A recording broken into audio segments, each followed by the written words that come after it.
Hello people from YouTube. Let's begin with the lesson number 2 of this course of painting. Remember that our canvas is already wet with some medium that we prepared. It is just a mix of linseed oil and turpentine, okay?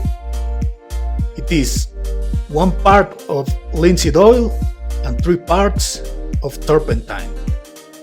Don't mix a lot. I only mixed like teaspoons of that. That's because of the size of our canvas, okay? We don't need that much, and we need all of our canvas covered with that.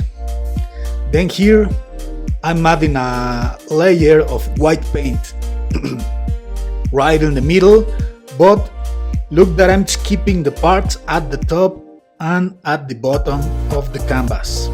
We don't need that white there. We only need it in the middle, okay? In the middle, 2/4 parts of the middle of the canvas. Very well spread that white over there. We really don't need that much, okay? Now let's start with a new color that we are going to use today. It is magenta, okay? Any kind of magenta you can find, that's going to work for us, but we cannot use red in this case, okay? Why? Because of our mixings. It's going to help to our mixings, so we cannot trade that magenta for red.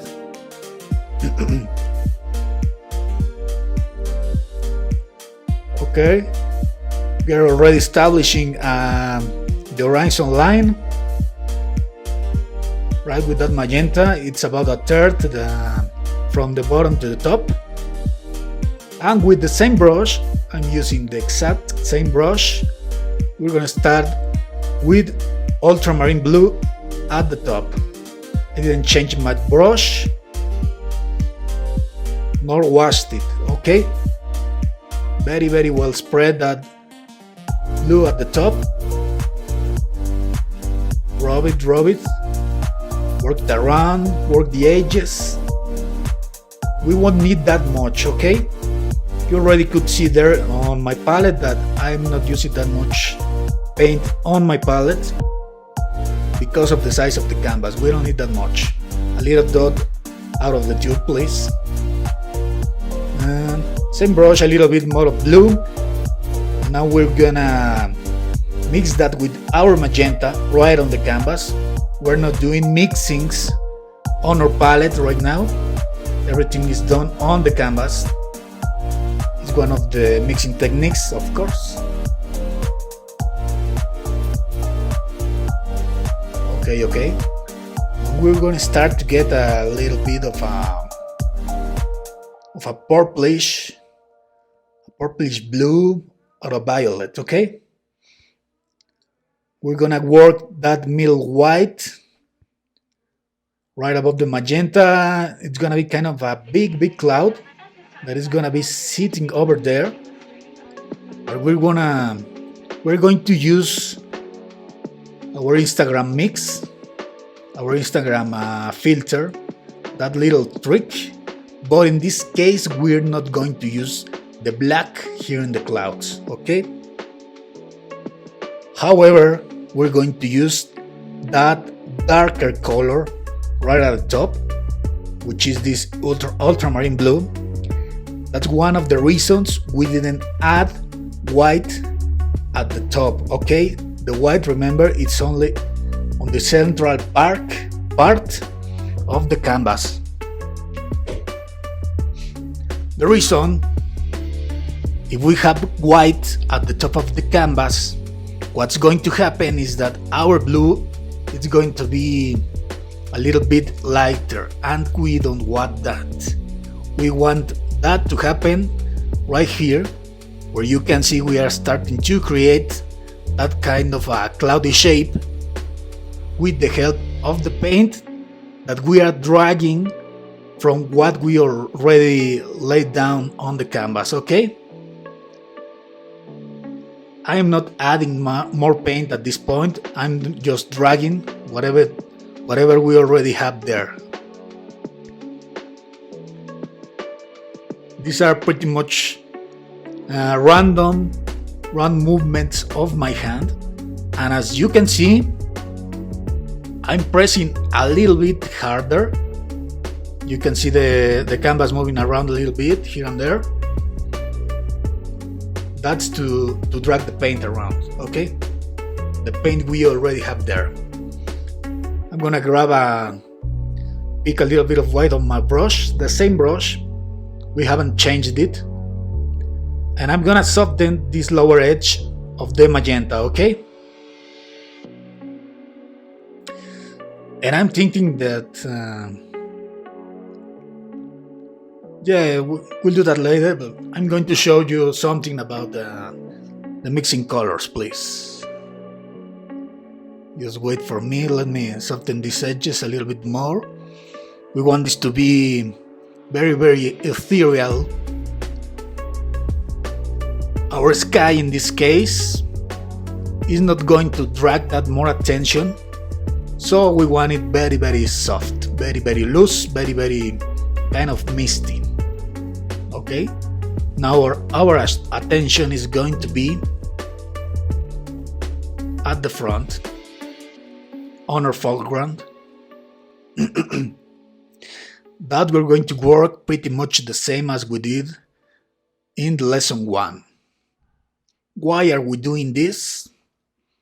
To simplify things for the beginners, okay? Little by little. If you already are happy with the cloud you have there, stop right there and you can skip a little bit of the video to go to the foreground part. But I'm adding just subtle shadowing here and there on the clouds, okay?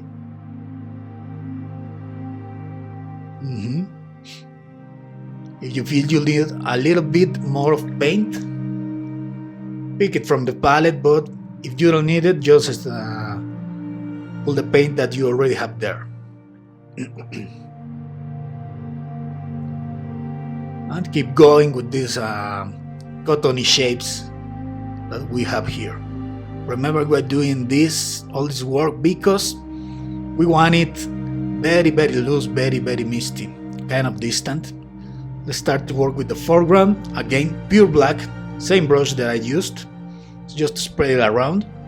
We didn't want that white there. Why? Because then it's going to become a kind of a gray mess right there. It's easier to work it this way when we don't have that white. So just spread our ground line. And this is the part where I'm going to show you about the mixing colors, the mixing of the colors. I'm going to add cadmium yellow, and it's going to work with this painting, but I want to show you why we didn't use this magenta in our mixing on the lesson 1. Remember that we used those colors there because we wanted it to be super vibrant. We wanted those fiery oranges that we got there. But if I mix my yellow, the yellow that we used in lesson 1 with this magenta, that's not going to happen. You're going to see we're going to get a kind of an earthy tone of an orange with this mix. We didn't want that back there, but here it can work. That's why I'm adding this stripe of yellow right beneath the magenta. Okay, the plan with this is that this is not going to be a sunset, but instead the dawn. Okay, so imagine that the sun is barely coming out. Let's go with the foreground. Remember, you have to make your paint a little bit thinner. This is just to move it around easily. on this part of the canvas, okay? Just make your paint with a little bit of thinner, and it's gonna be, of course, thinner. We're gonna put our ground little by little. We can start to make some shapes here and there. Those can be your happy accidents, you know? Your happy accidents. Sometimes those shapes gives you the ideas of what you're going to do next.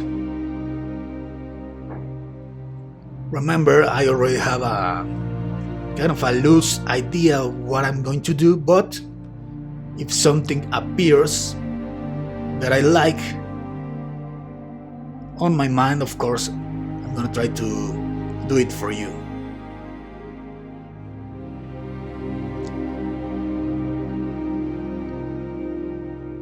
And for this painting, we're actually leaving a little bit of those reddish spots on the ground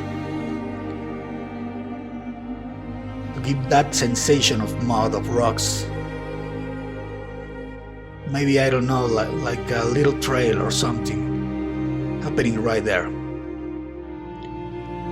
What I'm planning to do here, kind of a tree, but it's not going to be a dry tree, but a dead tree. However, this is the plan with this painting, is going to give the sensation of a more wet landscape than the last time, okay? So this is going to be, in fact, a dead tree, but in a very, very humid environment. So it's going to be a little bit different than the regular dry tree. Why? Because the wood just breaks differently, okay? If you had the chance to look at dry wood versus very humid wood, when it breaks, it's very, very different how it breaks, okay?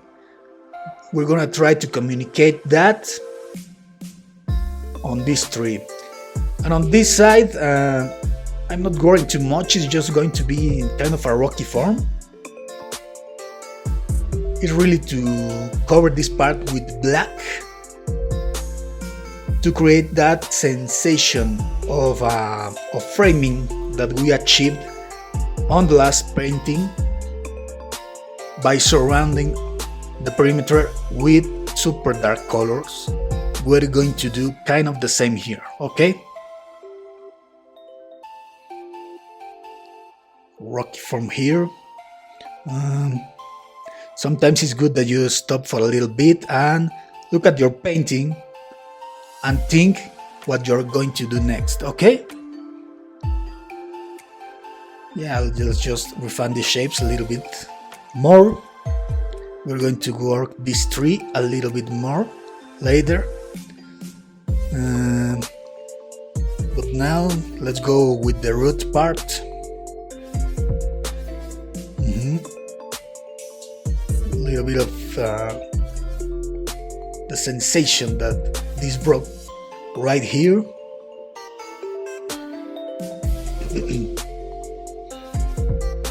Let's bring this a little bit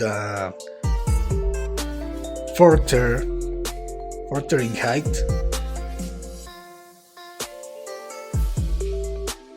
Starting to look cool, but looks very weird, in fact. Maybe it's a creature, an alien or something. We don't know. No, we'll fix it. We'll fix it eventually. But now I need to balance. I need to put some black in here to see what's going on. How much further we have to push that tree on the other side. Okay. So let's start with these shapes. I think this is going to be a big tree, a super big tree. Well, that's the plan. But let's start trying to make this kind of a road map of the tree. Yeah, this is going to be the exact same tree, people. So we're just laying down kind of a map to help us, to help us see what direction this tree is going to go. Remember, this is going to be the exact same tree. We're going to add some leaves, easy leaves, a lot of leaves of course, and a lot of more of twigs and branches. Looks super creepy right there, but this is going to be a big the big part of the body of the tree. Okay, what kind of tree? I have no idea, but it's going to be a kind of a hanging tree, like cypress or something, but not exactly. Okay, we're just inventing this tree. Let's fill this part with black to help us load this shape, this big shape, this big log of wood. And let's see what way this branch is going to go. Something like that. Remember, try to make your branches a little bit thicker at the base. That gives the sensation of being more natural, of course. So, excuse me. Sometimes that will happen, but remember that we are creating here illusions. Illusion for our eyes.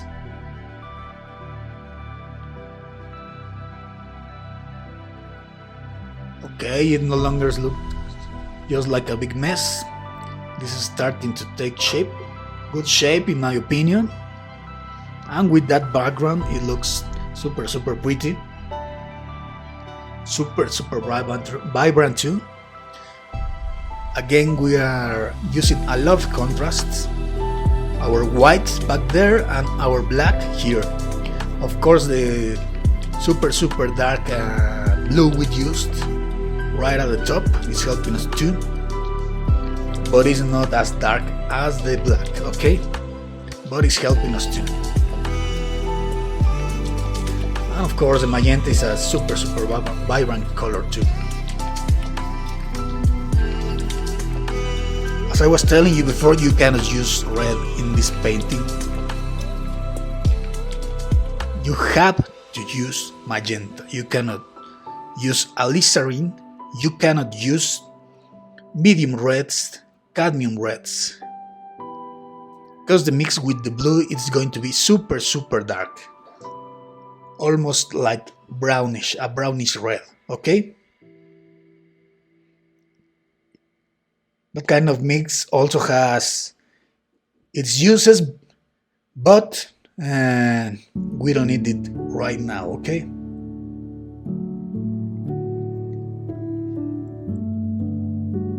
And this is going to be the part of the painting where you're going to spend the most part of your time, of course, refining all those shapes that we already have there. I'm going to make here a bush. Remember that this is not a kind of a dry landscape like we did last time. This is going to be a wet landscape. Therefore, we're going to need more vegetation than the last time. Okay, so this is going to be a bush, pretty much like similar to the one we did last time, but we're going to help ourselves to achieve that wetness by adding a lot more of kind of grass and herbs on the ground. Okay, let's make this bush a little bit more bushy, a little bit more black on our brush. It's a very small and fine brush, so you're going to need to load it a lot of times, but it's very helpful to create these fine lines of grass and herbs and twigs and all this super fine stuff. that is going to give us the sensation that there's a lot of detail, even when there is actually not. And I think I'm going to work these round pieces a little bit more. I want them to be a little bit more uneven,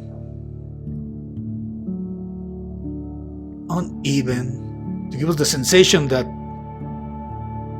those are very, very wet and they can move easily. And now we are going to add the grass. A little bit of tall grass here and there.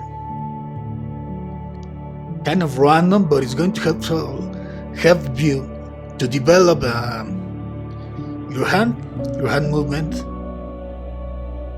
Okay. To touch the canvas only with the tip of your brush. Let's add some more here. Very, very loose hands. Very, very loose strokes.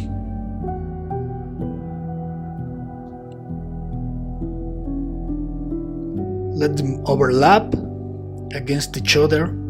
It doesn't matter, that's how grass actually work in real life. So we can use that here in our favor. Do not worry about the perfection of every one of those lines. Remember to reload your brush with very thin paint. We need thin paint with a lot of thinner in it, please. Just dip your brush into the thinner and then mix it with your paint on your palette. It's going to be easier to make these fine lines, okay? Please, no linseed oil, it's easier this way.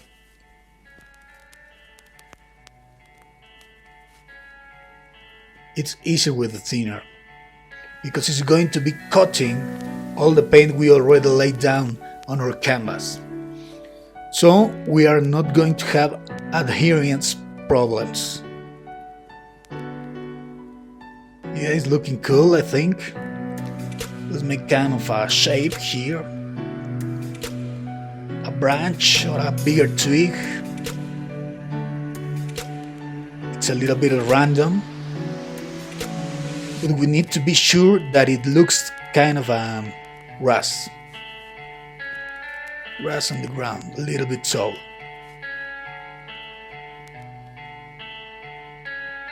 I don't know, but the height that could be maybe about, what do you think? It could cover your feet, for sure. It reaches your chin.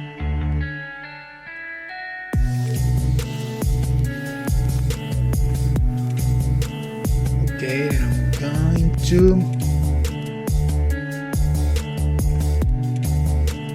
add a little bit more of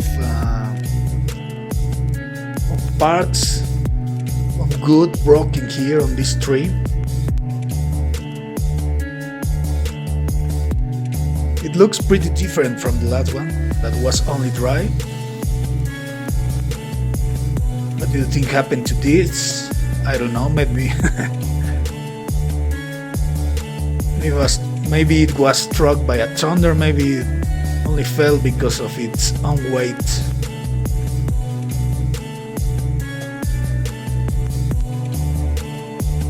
Yeah.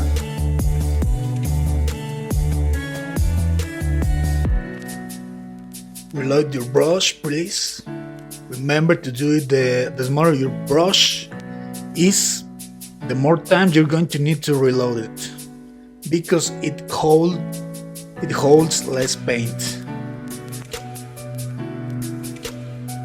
And it also depends which part of the bristles you are using. In this case, we are using mostly the tip, so it's a very, very small amount of paint we can hold there. So we need to reload many, many times, okay?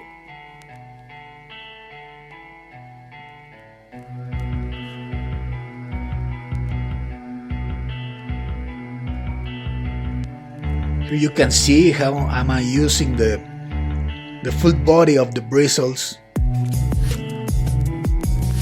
to paint some thicker parts. And understanding that is going to help you to be faster in your paintings and to paint better. Okay? You need to understand the shape of your brushes and the shape of the bristles when you press them against the canvas. A lot of textures are created with the solely pressing of the bristles against the canvas, okay?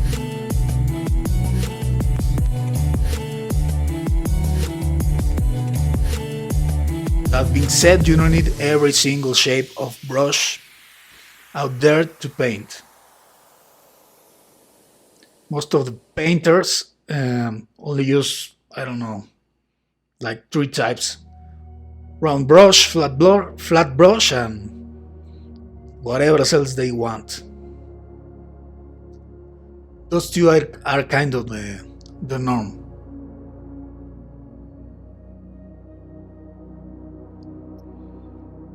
Now let's start with some of the leaves. I don't know exactly what kind of leaves, but this here reminds me of an avocado tree. If you have seen those have this kind of leaves.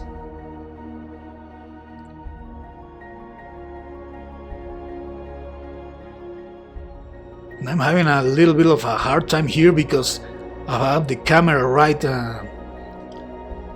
on my left shoulder, so I cannot move farther into the left.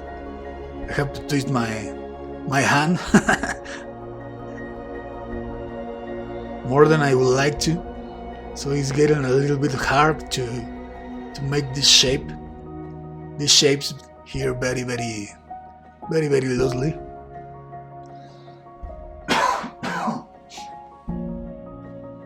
But we'll get there.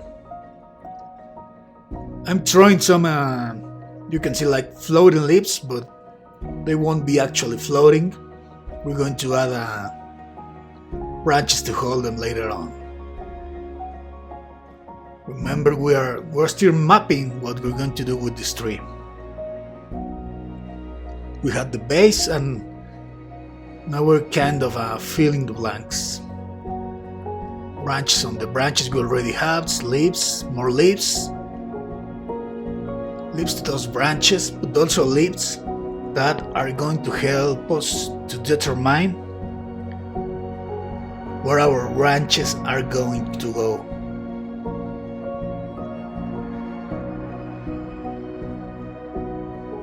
Remember that we are using here thin paint, thinned with thinner, of course, or turpentine, or any kind of solvent you use. I do not recommend you to use odorless solvents, please, because even if you cannot smell them, you are still breathing the toxicity of those solvents, okay? So it can get pretty dangerous with those because you forget that you are using them. So no odorless thinners, please. No odorless solvents.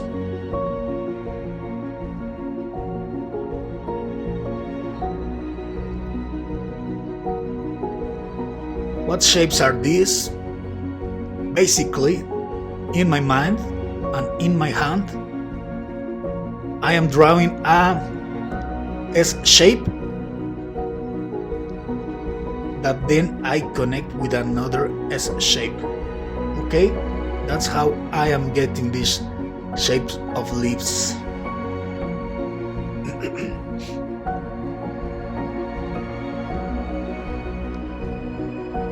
It makes sense absolutely for our eyes, except for those leaves floating around, because we haven't given the sensation of a windy day. But we're going to connect those, okay? And this branch over here is giving me a pretty cool idea. Let's see if we can pull that out. Kind of a nest. And this thing that I'm working here probably is going to be the bird. With the wings extended all up in the air. Like she's just arriving to the nest. You can see the shape, right?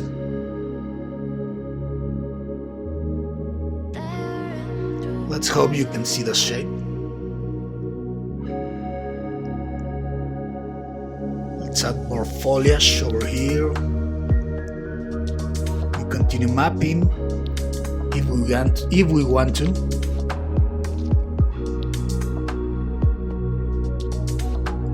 Little by little, you don't worry, please. Don't worry, there's some randomness in this. But there's also some thought. I need to close these sides, the left side of my frame. Remember that we are kind of framing with black to drive our eyes to the center of the canvas.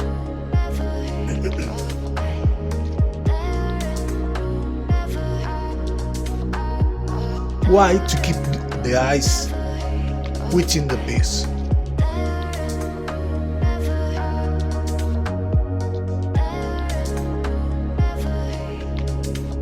We need to populate all these branches.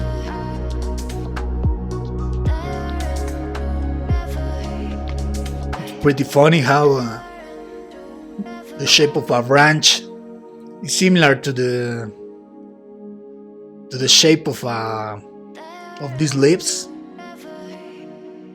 but with some minor adjustment. That's what's making difference.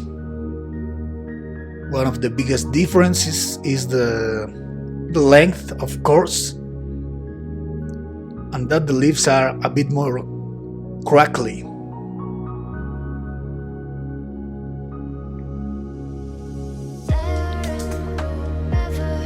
Yeah, let's out now more of these super thin branches. Let's work this around the nest, but I'm going to be very careful about this part, because now that we have that there,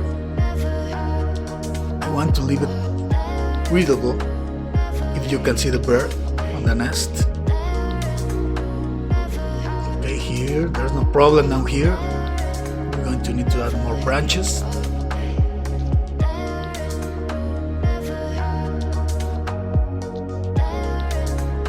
But over there it needs to be readable. Kind of hidden, but readable.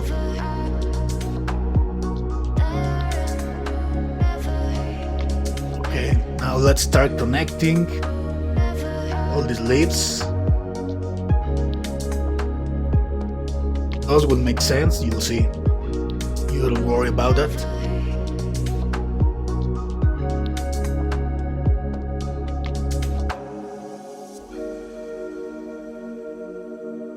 And these super thin lines we just made on the left just gave me the idea we're going to add some kind of vines. Yeah, vines growing on these branches and hanging from there. Not all the way to the ground, but you will see.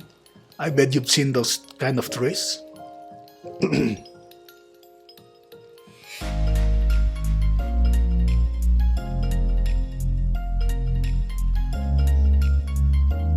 Let's add here a thicker branch. Yeah, looks better.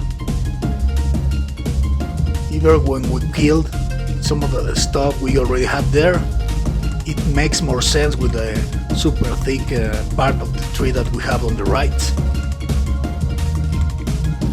On the right, probably have to thicken this a little bit more to give kind of the sense of continuity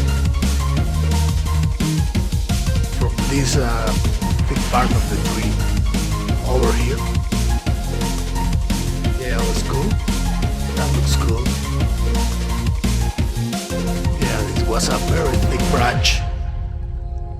to darken this part to give the sensation that it's thicker.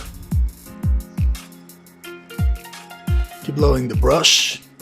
Remember, small brushes, you have to reload them more often. And let's add more flicks over here.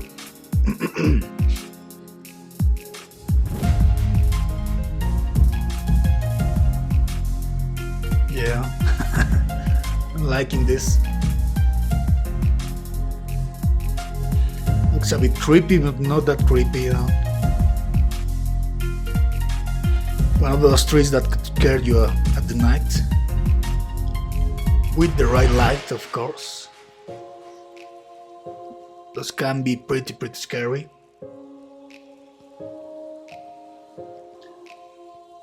More twigs and branches.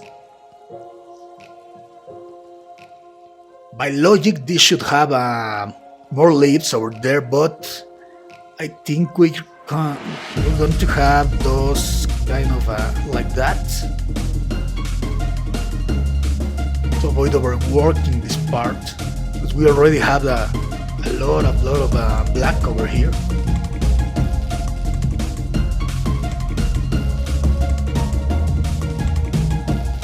Now let's start with the vines. Vines are cool because they're super easy.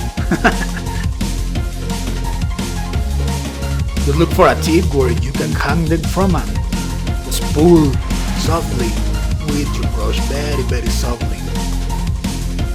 Here can works that you don't have enough paint on the brush, but you don't need to dry them on a paper towel. Just drag it. Some of the vines are going to be very well defined, while others won't. That's okay too, to give us the sensation of a texture. Let's be very careful in this part. We don't want to kill those shapes over there, the nest and the bird. Happy accidents. This is one of those, these happy accidents. I'm liking it. Wasn't planned at all. We're probably in the part when you're going to need a little bit of patience, if not a lot. That depends on your character. But these minor details make a difference in the paintings, but can be very desperate if you don't have experience. So take it easy if you get tired. Take a break,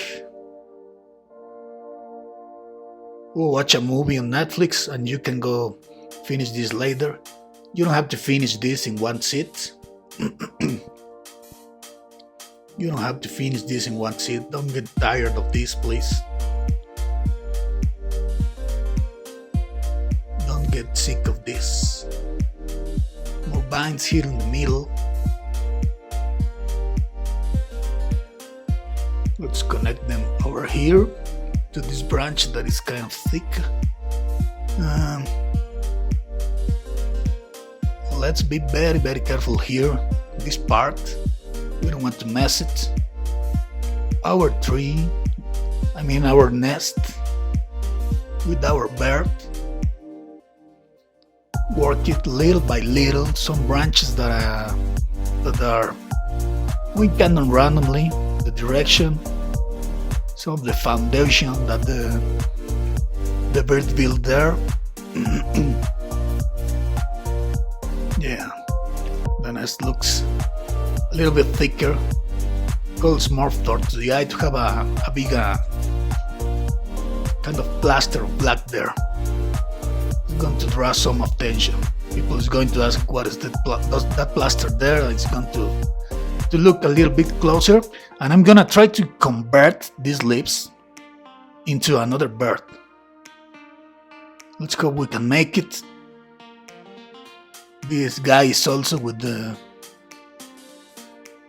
open wing up to the sky. He just arrived to the nest too, but from the other side, the opposite direction. That's the wing and the tail, and has its head inside the nest. Probably it's feeding the chickens over there. I don't know the name for little birds. Yeah, we're almost done here. I'm gonna finish this by adding some more vines here and there. Let's hope you enjoy this, and see you next time.